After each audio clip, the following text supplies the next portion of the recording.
प्यारे बच्चों नमस्कार। आज हम अपना 5वां लेसन शुरू करने जा रहे हैं। विषय है मांग की कीमत लोच, इलास्टिसिटी ऑफ डिमांड। मांग की लोच, मांग की पिछला अध्याय जो हमने पढ़ा था थ्योरी ऑफ डिमांड, उसमें एक बात मैंने आपको बताई थी कि मांग का नियम क्या बताता है। अन्य बातें समान रहने पर कीमत के बढ़ने से मांग घट जाती है, कीमत के घटने से मांग बढ़ जाती है। मांग का नियम क्या बताता है कि किसी वस्तु की कीमत जब ज़्यादा होगी तो लोग उसकी मांग कम करेंगे, कोई वस्तु जब सस्ती होगी तो लोग उसको ज़्यादा खरीदेंगे। ये मांग का नियम बताता। लेकिन मांग का नियम ये नहीं बताता कि कीमत बढ़ने से मांग कितनी घटेगी, या कीमत घट जाएगी किसी वस्तु की तो उसकी मांग कितनी बढ़ेगी।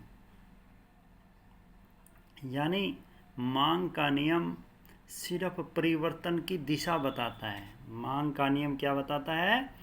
सिर्फ परिवर्तन की दिशा बताता है कि जब कीमत बढ़ेगी तो मांग घटेगी, ये बताता है। या जब कीमत घटेगी तो मांग बढ़ेगी, सिर्फ ये बात बताता है। ये नहीं बताता कि कीमत के बढ़ने से मांग कितनी घटेगी। ये चीज़ बताती है मांग की लोच। मांग का नियम सिर्फ परिवर्तन की दिशा बताता है और मांग की लोच परिवर्तन की मात्रा बताती है।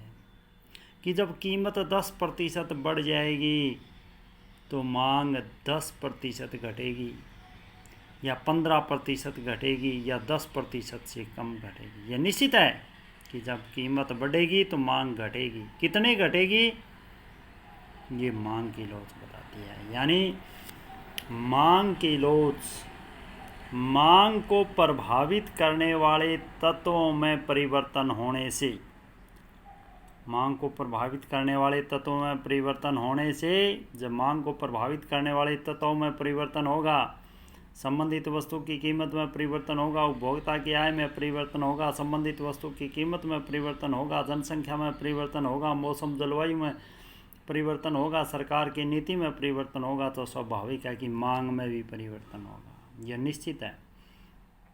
जब मांग को प्रभावित करने वाले तत्वों में परिवर्तन होगा तो मांग में परिवर्तन होगा, और ये मांग में कितना परिवर्तन होगा इसको मापती है मांग की लोच। मांग की लोच मांग को प्रभावित करने वाले तत्वों में परिवर्तन होने के कारण मांग में होने वाले परिवर्तन की मात्रा को मापती है कि जब उपभोक्ता की आय बढ़ेगी तो मांग कितनी बढ़ेगी।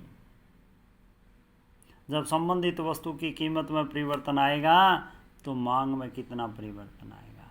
जब जनसंख्या बढ़ेगी तो कितनी मांग बढ़ेगी।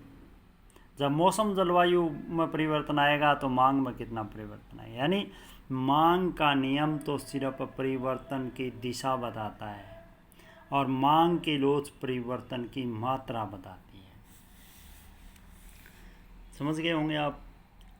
तो मांग की लोच 3 प्रकार की होती है। मांग की कीमत लोच, मांग की आय लोच और मांग की आड़ी लोच।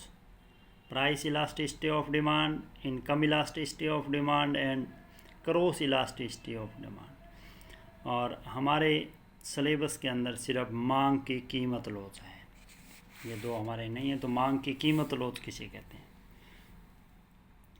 मांग की कीमत लोच मांग में होने वाले प्रतिशत परिवर्तन तथा कीमत में होने वाले प्रतिशत परिवर्तन का अनुपात है। मांग की कीमत लोच मांग में होने वाले प्रतिशत परिवर्तन तथा कीमत में होने वाले प्रतिशत परिवर्तन का अनुपात है। अर्थात इलास्टिसिटी, ईडी का मतलब है इलास्टिसिटी ऑफ डिमांड। मांग की लोच के आगे माइनस का चिन्ह लगाते हैं। माइनस का चिन्ह क्यों लगाते हैं? क्योंकि कीमत और मांग में उल्टा संबंध है। तो जब परिवर्तन ज्ञात करेंगे तो एक चीज़ माइनस आएगी, उस माइनस को ख़त्म करने के लिए ये आगे माइनस का चिन्ह लगाया हुआ है, क्योंकि लास्ट स्टिक कभी माइनस नहीं होती है, इसलिए माइनस का चिन्ह लगा देते हैं। मांग में प्रतिशत परिवर्तन बटे कीमत में प्रतिशत परिवर्तन। मांग की लोच क्या है? मांग की लोच की मांग में होने वाले प्रतिशत परिवर्तन और कीमत में होने वाले प्रतिशत परिवर्तन का अनुपात है। आप आज सिर्फ इतना ही नोट करेंगे और अपने फेयर कॉपी में लिखेंगे। जय हिंद, जय हरियाणा।